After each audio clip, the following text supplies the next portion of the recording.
You see, nagende Kenya recently. Nemba ko muna Kenya gwe nali njogera naye nga asekerera Uganda. Do people take us serious? How can you tell people that you have had a president eyakafuge gwange emyaka ana ngate wali elections?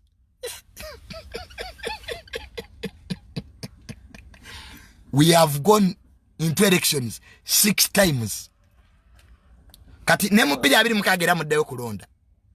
Nemu bana why don't you go to lodges? Nemu bere mu lodge. Instead of West kati muddeyo kulonda era. Akalulu tekajjako Museveni. Era Bob Wine waba bazayo mu kulonda.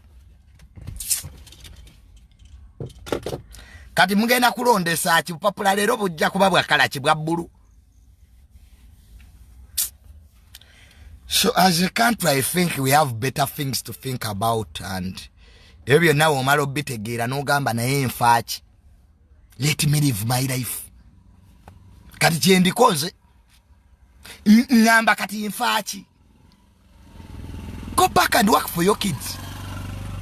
Genda okolerera abaana bo. Ebintu ebimu ebijja okubanze nabimma amazzi. Batenze abanyumiza nalimu mu kalulu actively. Kati goli eyo mu America werimba. Otudde Canada. Hey, Museveni must go where? Gwa wa muleta. Nabadde mwina akajaja. Biri Massachusetts, Boston, biri mu poko joint gye byasamidde. Bikaboye Boston.